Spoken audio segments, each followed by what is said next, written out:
Welcome into another edition of Territory Talk, the official podcast of the Florida Panthers, presented as always by Baptist Health, the official sports medicine provider of the Florida Panthers. Doug Plagens, Jameson Olive here with you as always. And, well, as we come to you today, in the midst of a few days off, a little bit of a break in the Panthers' schedule. Most recently, they had that shootout win over Pittsburgh back on Sunday night. The Panthers gearing up for the first Utah Hockey Club visit to Amerant Bank Arena coming up on Friday. So recording this on a Wednesday. Utah comes in. Kevin Stenland, welcome back to him, coming up on Friday night. Yeah, he'll be one of the last returners from the 2024 Stanley Cup. Yeah, it's Nick Cousins because he missed it because he was injured. Yeah, but Okposo obviously retired, but he's been around. Tarasenko already came back. Is it just Nick Cousins after this? That might be it. That might be it. Well, the call your aunts, call your uncles, and at some point Nick Cousins will have to get back here to South Florida. So that's where we are as far as that's concerned. But right in the middle of a playoff race. Look at the standings. They are jam-packed. Coming up on, for most of the league, 10 to 12 games remaining in the regular season. The playoff races are in full force. It doesn't matter where teams are throughout the ladder of the conference. The playoff races all have different feels, and they're in full force everywhere. The Panthers, the Lightning, the Leafs, all in a battle, a three-horse race atop the Atlantic Division. And, well, as things currently stand right here at this very instance, the Panthers and the Leafs, through the same number of games played, both with 11 to go, both at 89 points, both with 35 regulation wins. So that was the first tiebreaker. The Leafs have more regulation overtime wins. The Panthers have a few shootout wins. The dreaded row. In there. Yeah, a few more shootout wins for the Panthers has them currently, by virtue of that second tiebreaker, in second place in the Atlantic, with the surging Tampa Bay Lightning right behind both teams, 2 points back. So the Panthers and the Lightning have each other. The last game of the regular season, Panthers-Lightning, that could mean everything, that could mean nothing. We'll just have to wait and see. And the Panthers have those two games against the Leafs coming up as well. So you said surging Lightning, but the funny thing is, if you look at They're really not. The surge happened about a month ago. Yeah, if you look at the last They're 10, the flickering Lightning right now. So here's the last 10 for all these teams. The Leafs, 5-5-0 on a one-game winning streak right now. The Panthers, 5-4-0 on a one-game winning streak right now. And the Lightning, 5-4-1 on a one-game winning streak. Which is weird. Because I'm one-game winning streak. Well, it's funny because I'm looking at the standings on ESPN. This is probably my fault for looking at ESPN, but it says the Panthers' last 10, they're 5-4-0. They've only played 9 games in their last 10 games. NHL.com's got them at 5-4-1 in the last 10. Yeah, so for some reason the ESPN's broken. But regardless, there you go. 5-4-1 for the Panthers, 5-4-1 for the Lightning, 5-5-0 for the Maple Leafs. All teams on a one-game winning streak. So it's kind of a clean slate here with 11 games left for all these teams. A one-game winning streak. You can't say any of them are hot. You can't say any of them are cold. They're all just kind of there. And it's going to be interesting kind of to see how this shakes out. My question is, though, Doug, before we get to the remaining schedules for these teams, does it matter? Your thoughts? Does first place matter? So I think if you ask the players, they're going to say we want to finish best you can. Best you can, and we're prepared for any opponent. And this Panthers team has shown the last couple of years they are prepared for any opponent. They are prepared for any situation. They went in as the last team in the Eastern Conference and beat a team that had a historically good regular season a couple of years ago. Last year, they went through Tampa Bay, and they went through Boston, and a President's Trophy winning Rangers team a season ago, and then, of course, the Edmonton Oilers. The Panthers are prepared to play any opponent. From our vantage point, though, as we look at it, and we saw this come into play last year, and Paul Maurice has mentioned this, home ice advantage. If there's anywhere that it means something, it definitely means something if you get to the Cup final and you don't have to be the first team to travel across the continent for Game 1. And last year, the Panthers were fortunate enough to be in that situation. They had home ice in the Cup final. They didn't have to fly across the continent like Edmonton did to start the series. And then, on top of that, the Panthers got home ice for Game 7, and that certainly worked out for them. So, home ice advantage, it does still mean something. Maybe it means less than it did once upon a time, and maybe there are markets in the National Hockey League where you'd almost rather start on the road. I think there are some places. If you're the Toronto Maple Leafs, I think it almost benefits you to start a playoff series on the road. If just depending on what your team's situation is and what kind of pressure there is around your team and things like that. But we've seen the proof's in the pudding for the Panthers last year. Finishing with a better record than your Stanley Cup final opponent did at least help a little bit and did come into play a little bit. That being said, I think home ice advantage probably means less today than it did once upon a time. Yeah, so the way I look at it, I agree with you. I think it means a lot big picture. I don't think it means a lot round one, because you look at what the Panthers did. Obviously, last season they got first place by the skin of their teeth, just beat the Bruins for first in the Atlantic Division. They played the Lightning in round one, who had almost 100 points. They were a great team. Of course, they won. It was a nice little series. Panthers cruised through that one. But then, you know what? They had to play the Bruins in round two anyway. So eventually, you got to play everyone good regardless. So I don't think it matters as much for round one, because you look at round one right now, if the Panthers hold on to first place, they probably play the Ottawa Senators, who are surging and are having a great second half and are a scary playoff opponent, honestly, especially now that they have Linus Ullmark in net. They finally have the goaltender, Brady Tkachuk's first playoff series ever. He's going to be fired up. So that's going to be an intense series regardless. And if they don't get it, they're playing either the Lightning or the Leafs, which are teams that they probably have to go through anyway. There's nothing easy in there. There's nothing easy in playoff hockey. So I think I kind of side with you a little bit, where I think it matters the farther you go, and the Panthers are a team that want to go all the way again. So I think it does matter a little bit. But we asked guys about this today. So here's quickly some sound from Eetu Luostarinen and Evan Rodrigues, just talking about what that battle for first means for a team that has 11 games left. Yeah, I think it makes it easier to get up for games and make sure battle for every point we need. And we obviously want to finish first. Yeah, I think it just it gives you something to fight for. Like you said, it gives you something to get up for, and you want to be at your best going into playoffs. And if you're just kind of cruising and not fighting for something, it might your game might not be where you want it to be. So it definitely gives us something to get up for every night, and something we'll take advantage of. So you hear it from the guys there, and like you said, they're not looking crazy big picture, but to have something to fight for this time of year, you're focused on your game and fine-tuning it and getting ready for the playoffs, but if you can also in the back of your head say, it'd be nice to finish first. We played 82 games. It'd be nice to be the best team in the division after 82 games. A nice little ice cream before you start worrying about the toppings and the eventual cherry on top. So, I think it does mean something, Doug, but we're going to go through the schedules here in a moment. But as you kind of look at the Panthers, where they stand right now, just how do you think they're shaping up here for the last 11 games? Obviously missing a lot of key pieces, but it's an opportunity for some other guys to step up as well. It's a chance to see some other combinations, because as we've seen in the playoffs the last couple of years, you can't look at it and say, we'd love to see the full lineup be fully healthy, but sometimes you can't always think like that, because the second you get fully healthy, somebody's out of the lineup. Rarely do you have the idea. It's not a video game. Rarely do you have exactly the lineup that you want every single night. And Evan Rodrigues said today, if you're waiting for a fully healthy lineup, you're going to wait a long time. And it never works out that way. It's good to see what works, what doesn't, what combinations you can rely on, and if somebody gets hurt, what other alternative combinations can you put together? So that's important. And getting back to the other point, the only thing I was going to say too about the home and road splits, I think regular or home ice advantage or finishing first place, things like that, some of these teams are better on the road than others. And for some teams, it really does matter to get that matchup and have that ability to make the last change.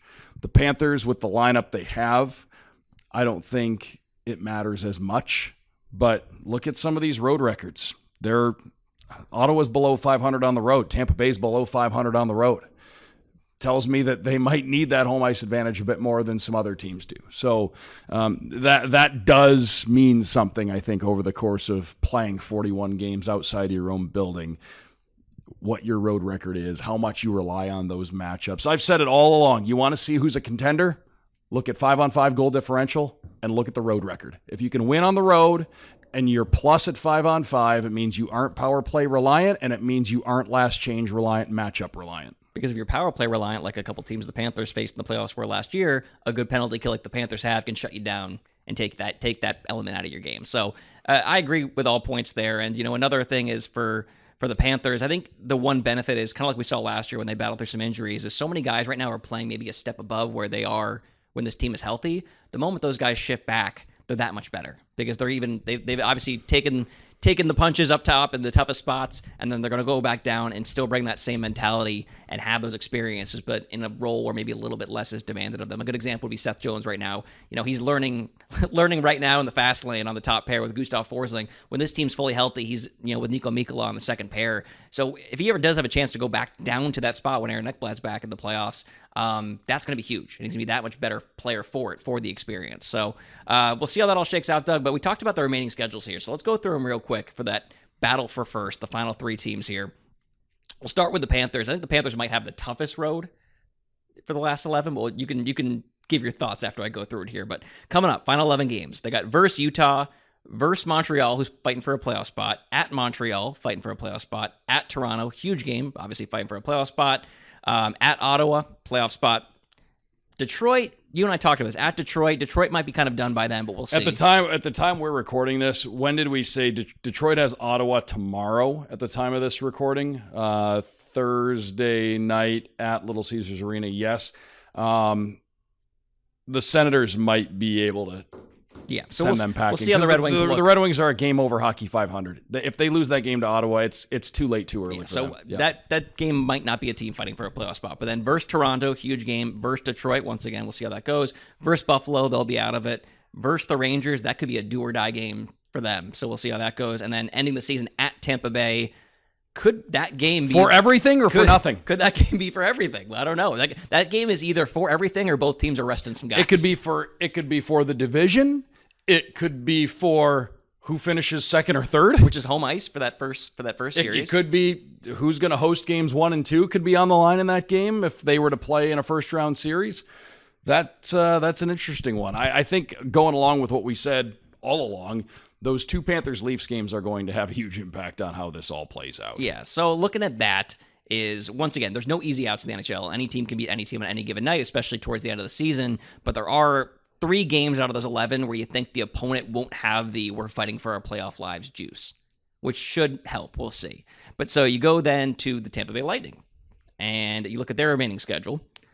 Versus Utah. They're also playing Utah. Of course, Utah's coming through the whole state. They get them on the here. front end of the back-to-back. Yep. And then versus the Islanders, and then at the Islanders. They fit 2 against the Islanders, and that's a team that's right there in the thick of it. They're a point or 2 out right now. That's huge for them. At Ottawa, at Buffalo, at the Rangers, versus Toronto. So that's kind of a wash there for the Panthers. You hope whoever is just the team ahead at that point loses that game, but someone's getting 2 points out of that one, which is, I guess, kind of a wash. Versus Detroit, versus Buffalo, versus the Panthers, at the Rangers. So I think a lot of what matters here. Yeah, they're done with Tampa Bay. Yeah, it's good that the Lightning are playing the Islanders at this point in their season. Or they're done with Toronto, I should say. Yeah. It's good that they're playing. Well, they've won against Toronto. Yeah. Oh, okay, they had the one. That was the wash I was talking about. Yeah. So that's the one where some teams getting 2 points out of that, which isn't good for the Panthers, even though another team's losing at least 1 point. But you look at that, I think it's good they're getting the Islanders right now because the Islanders are feeling good and they're fighting for a playoff spot. But overall, definitely a much easier path, I think, than the Panthers, especially if come towards the end of the season, the Rangers aren't playing for anything either. So we'll see what happens there. But overall, Doug, are you in my boat? You're taking the Panthers have the harder schedule out of those Panthers 2. have a tougher road than that. Yep. And then last one, the Maple Leafs here, remaining 11 games at San Jose, which that's Thursday. That's tomorrow. I'm calling an upset right now. I think the Sharks figure out a way to get that one done. It's a road game. It's a road game at the SAP Center. It's a young, feisty team over there in San Jose. Why not? But at San Jose, at the Kings, that's important for the Kings. At the Ducks, I don't think the Ducks are going to do us any favors. Versus Panthers, versus Columbus. Rough part is by April 5th, Columbus might be out of it by then. They've hit a real slide here. At Tampa Bay versus Montreal, at Carolina, at Buffalo versus Detroit. Once again, I think easier than the Panthers. A little easier than the Panthers. They have, and I would say they have that California swing. It's just that trip. Things can happen. It can be unpredictable at times. If we're just looking at the opponent where they are in the standings, yeah, going to San Jose and going to Orange County, it's not a tall order. At least those are on the road, though. At least they're road. They have them on the road. That's a tougher element to it. And the Kings game's a big game for both teams. Yeah, that's a big one. But yeah, by the time they play the Red Wings at the end there, that could, April 17th versus Detroit. It could be the Grand Rapids Griffins out there on the ice that night. So you can't rely on you just can't rely on help. Is the moral of the story here? The Panthers aren't going to get any. So. The main objective here is, not to sound cliche, you have to take care of your own business. You have to win your games. You do. So, but overall, if I'm looking just on paper, Panthers, I think, have the hardest road. But They have the tougher road. I don't think that means anything, because like you said, you either handle your business or you don't. That being said, the Panthers do have 3 back-to-backs left, which are always tough. The way the schedule worked out this year was very weird.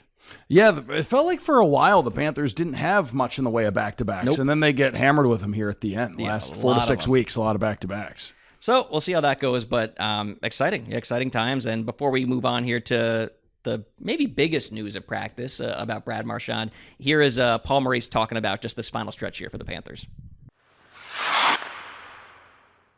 I don't think it's the lead item that we talk about. We really don't talk about the standings very often. I think for these 3 teams, it supplies a little bit of energy that you may not have certainly if it was spread out and there wasn't anything else on the line to play for. Everybody's probably just trying to gear up their game, understanding that the next style of hockey that's going to be played will be at a different intensity level. So you want to get your details right, and you want to, but nobody still is going flat out into playoff. The teams, that's the advantage that we enjoyed a couple of years ago, and that the teams that are fighting for their lives right now, even if the games aren't played as physically as they will be in the playoffs, they're played by those teams with an emotional level that we don't quite get to. And that's completely normal because it is an energy source that comes from the outside. So the guys come wired to the games. I get all that. But if you are coming to that game thinking if you lose this, it may cost us the playoffs, then you got a whole different level of awareness to the game. So there's an advantage to those teams. We've been in a few of those games here for the last couple of years, so we understand that. We all have faith in it. The 3 teams that are sitting at the top have had pretty good regular seasons, so they're good teams. So different energy levels, different energy sources, but I think the mentality of everybody feels it coming, right? It's only 10 to 12 games away, and then it's on. So, Paul said it kind of exactly what we said. They're all good teams at this point. Really doesn't matter who you play, but there is a little extra fire if you're fighting for something, and all these teams are fighting for first place right now. So it's going to be a great photo finish. Can't wait. But Doug, soon after he mentioned that, Paul mentioned something that was very big. It's the news we've been waiting for a while. Obviously, Matthew Tkachuk's still rehabbing. Don't expect him back to the playoffs. Dmitry Kulikov's week to week. Expect him back before the playoffs, but who knows how much before. And then Aaron Ekblad, of course, coming back in. He'll be cleared after 2 games in the playoffs, so game 3 of the playoffs based on the NHL rules. He should be able to come back then. But Brad Marchand's been around for a while. Obviously, the Panthers got him at the deadline. Big splash. He's been skating. He's been doing some morning skates, some practices. And now Paul announces today that they're targeting Friday. They're targeting the game against Utah as the potential big Brad Marchand debut for the Florida Panthers. And to me, in my mind, I say that's, once again, he reminds us nothing's set in stone unless he feels 100% that morning. They're not putting him out there. They don't put anyone out there at this time of year unless they're feeling 100%. So, but the fact that he even said it, I'm thinking a good 80% chance. So they're shooting for it. They're shooting. So I got a good feeling about that, but I'm just excited to see that happen, because especially right now with that emotional void as well of not having Matthew Tkachuk out there. Obviously, he's a guy that can get out there, be a talker, be an agitator. I think kind of help fill those shoes a little bit, but I'm just excited to see him get out there for the first time, Doug, because we're at the point now, if they're targeting Friday, regardless, it's not going to be much later after that if it's not Friday. So it's imminent. It's coming. It's imminent. Yes, I'm excited to see what it's going to look like. 63 on a Panthers jersey. I think a lot of folks out there, we said it before, it's going to take some getting used to. I think for a lot of people, seeing him in anything other than Bruins black and gold is going to be a little bit maybe disorienting at first, but it's going to be exciting to see him out there. He brings a style of play that's going to fit really well with this team, and he's a smart player. He's played every situation his whole career. He can play either wing. It's going to be fun to see where he is, where he's deployed when he makes his Panthers debut. And he gives Paul Maurice a lot of options too, because he is a versatile player and he is somebody that can chip in a lot of different areas. And it's going to bring an emotional boost at a time in the season when you can never have too many emotional boosts. It's something that's going to be a full lineup across the board emotional boost. I'm excited to see it. So the one thing I found most interesting though about what he said is reading between the lines. I was there, Doug, and I was reading between the lines, not just the lines, between them. Obviously, Sam Bennett was not skating today, but typically he's the second line center. Tomasz Nosek was filling in, so that just means Bennett's fine, just a maintenance day. He'll be out there. So the line was Samoskevich, placeholder for Bennett, and then Marchand. And I think it was George Richards who asked, top 6 role, do you like him in that spot? And Paul said, yeah, we like him in that spot. There's an opening there right now with Matthew Tkachuk out of our lineup. Because obviously, I'm picking that apart there. To me, that says that when Chucky's back, they love Samoskevich Bennett so much that we might just have Samoskevich Bennett Tkachuk back together, because that line was so good for the 30 seconds we had it, but it looked great before Chucky went out. That's exciting, because that means Brad Marchand could play, we don't know, top line, could be on the third line, could be somewhere else, but I think obviously right off the bat, so many people were so hyped about like the ultimate agitator line that everyone's like, of course it's going to be Marchand, Bennett, Tkachuk. I don't think it's going to be that, Doug. At least initially. It seems like they love that Samo-Bennett combination so much that we might see that off the bat, in which case, who knows where Brad Marchand's playing, but regardless, he's going to be in a good spot. And Paul Maurice also said during the same media availability. We were both there. We were both there. He said that Mackie Samoskevich has proven himself enough to this point that his game doesn't change on either wing. They can put him on either wing and they feel good about it. So his game continues to evolve, and he's become an every night, not just NHL player, an every night contributor and a producer. So he looks great playing with Sam Bennett. It looked great with Matthew Tkachuk in a small burst.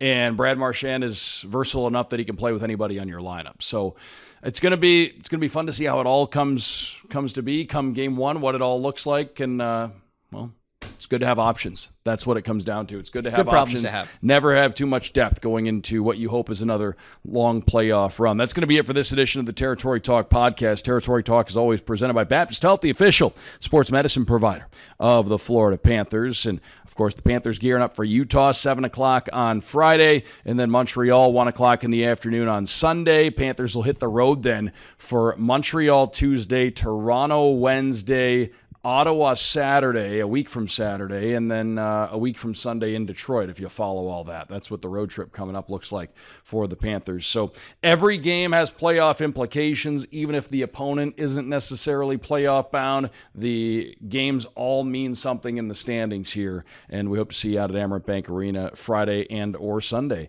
FloridaPanthers.com, SeatGeek.com, 954-835-PUCK for your tickets. That's going to be it for this edition of the Territory Talk podcast. For Jameson Olive, I'm Doug Plagens. We'll talk to you next time.